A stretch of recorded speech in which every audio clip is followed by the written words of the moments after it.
सबको जय मसीह की ऑडियो बाइबल सीरीज़ में आपका स्वागत है।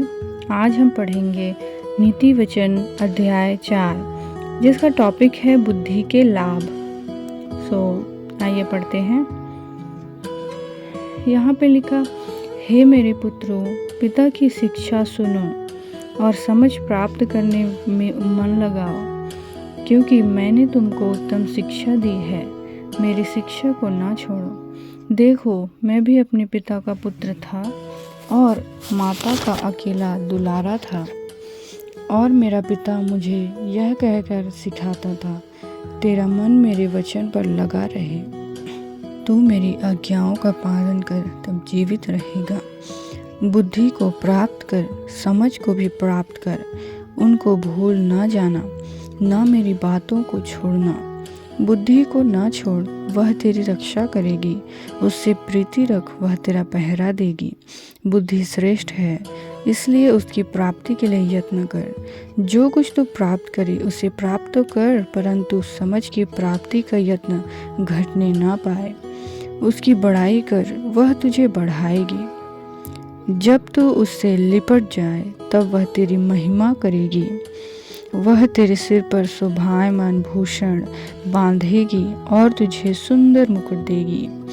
हे मेरे पुत्र, मेरी बातें सुनकर ग्रहण कर, तब तू बहुत वर्ष तक जीवित रहेगा। मैंने तुझे बुद्धि का मार्ग बताया है और सिधाई के पथ पर चलाया है। चलने में तुझे रोक टोक न होगी, और चाहे तू दौड़े तो भी ठोकर न खाएगा। शिक्षा को पकड़े रह, उसे छोड़ न दे। उसकी रक्षा कर, क्योंकि वही तेरा जीवन है। दुष्टों की राह में पाँव न रखना, और न बुरे लोगों के मार्ग पर चलना। उसे छोड़ दे, उसके पास से भी ना चल। उसके निकट से मुड़कर आगे बढ़ जा, क्योंकि दुष्ट लोग यदि बुराई ना करें तो उनको नींद नहीं आती, और जब तक वे किसी को ठोकर ना खिलाएं तब तक उन्हें नींद नहीं मिलती। वे तो दुष्टता से कमाई हुई रोटी खाते और उपद्रव के द्वारा पाया हुआ दाख मधु पीते हैं, परंतु धर्मियों की चाल उस चमकती हुई ज्योति के समान है, जिसका प्रकाश दोपहर तक अधिक अधिक बढ़ता रहता है। दुष्टों का मार्ग घोर अंधकार में है, वे नहीं जानते कि वे किससे ठोकर खाते हैं। हे मेरे पुत्र, मेरे वचन ध्यान करके सुन और अपना कान मेरी बातों पर लगा।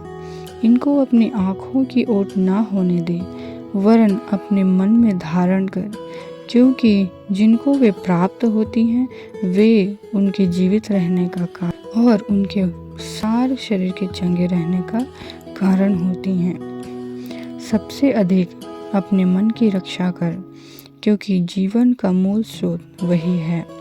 टेढ़ी बात अपने मुंह से मत बोल, और चालबाजी की बातें कहना तुझसे दूर रहे। तेरी आँखें सामने ही की ओर लगी रहें, और तेरी पलकें आगे की ओर खुली रहें। अपने पाँव रखने के लिए मार्ग को समथर कर, और तेरे सब मार्ग ठीक रहें। न तो दाहिने ओर मुड़ना और न बाएं ओर। अपने पाँव को बुराई के मार्ग पर चलने से हटा ले। आमीन।